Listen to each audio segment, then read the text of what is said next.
Chapter 4, we're going to basically summarize this process one more time just to make sure that we all understand what it is we're trying to do and why we're doing it.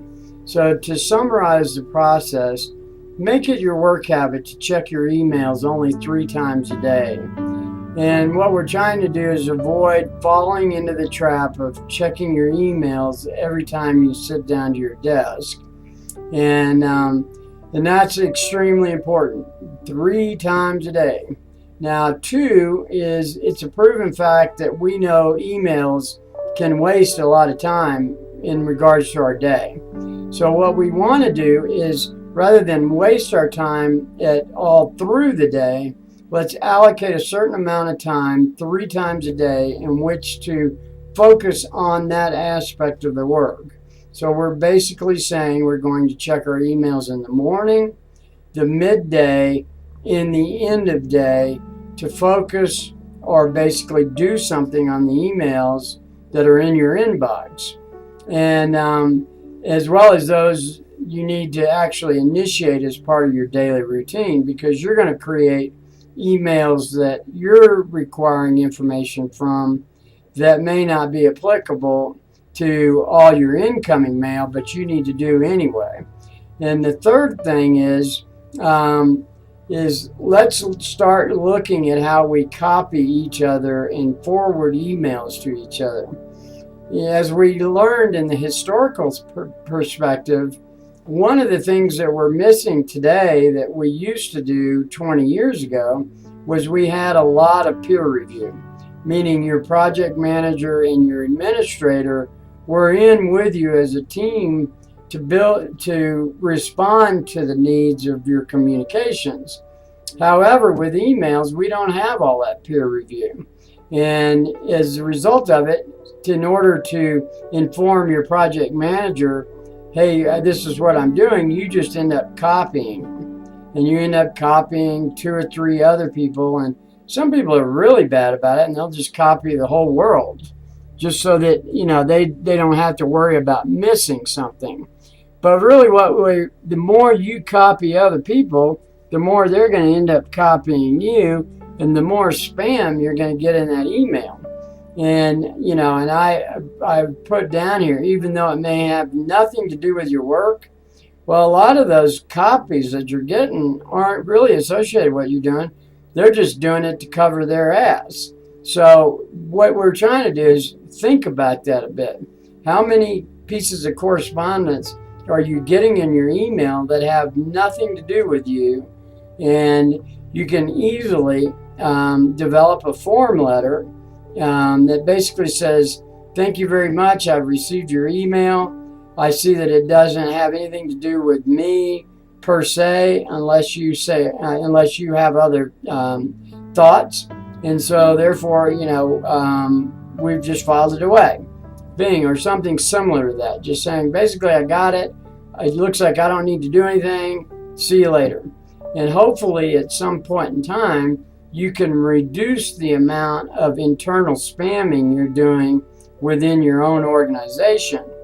Now, with that comes the fact that you really should start trying to get more time from your project manager and your administrators to do the peer review, because you'll learn a lot of things if you go to your manager and say, hey, I've completed this email, and why don't you take a look at it and give me your ideas on it. And that's only going to help you learn, because he may come back and say, that's fine for today, but have you realized that 2 years from now, when we're trying to close this job out, we're going to have a big problem because nobody's decided to change the drawings or whatever it may be. So by having that other set of eyes on it and the project manager's perspective on it, you're going to learn a lot that you wouldn't learn otherwise by just hitting the send key or hitting the copy project manager and then hitting send. So you got to kind of think about that. Let's try and go back to what the peer review, which was so predominant in the earlier days, get back to that a little bit, which will help you guys expand your careers much quicker. And it's easy for for me as a professor to sit here and say, oh yes, this and this and this. So what we've done is located in the discussion board, there's a really neat piece of correspondence in there. It's called 8 Scary Stats About Your Email. And I've just quoted 2 of them here. But what we're saying is basically it's not me that's making it up. These are studied findings from different management groups, and throughout, even the government has done checks on all this stuff.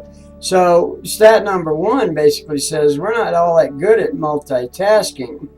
And so every time we get an email and we go look at it and we open it up and we start trying to do something with it, we've just stopped what it was we were doing before we did that.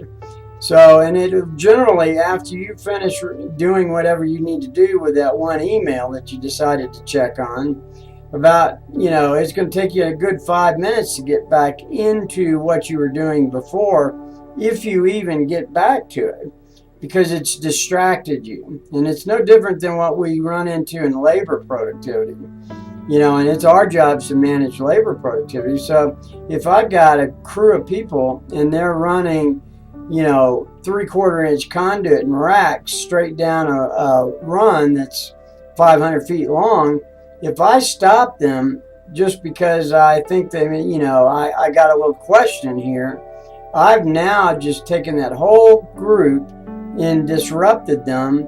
And before we get back into the rhythm that they had already established, it's going to take a good 10 minutes or better to refocus on to get back up to the productivity you had right before you took your mind off of what you were doing. So really, you're hurting yourself every time you have to refocus from responding to an email at any given time. Stat number 4 is really interesting too, and there's 8 stats in there, and there's a bunch of stuff in the discussion board that'll really point out that what we're saying to you has been studied and makes a lot of sense. But through hundreds of thousands of emails that they studied, they said the average worker checks emails 36 times in an hour. Now that sounds ridiculous, but really, how often, if you leave your Outlook up on the screen and you're going to look at it about 30-40 times in that hour because it's on the screen, and you've now gotten so focused on it that your job is being driven by your emails rather than what you had planned to do for that day. And out of that 36 times in an hour that people are looking at their emails, they're only handling 105 emails a day averaged. So here we're checking our emails 288 times to handle 105 emails. That's not very good productivity if you, just look at the numbers. So when you get into the discussion board and you get a chance to study all the documents that are in there, you're going to see that these numbers are much more significant than you ever envisioned in the past. So with that said, we're going to go ahead and move into the discussion board, and we're going to start looking at what all this information is out there. So let's go ahead and move into chapter number 5.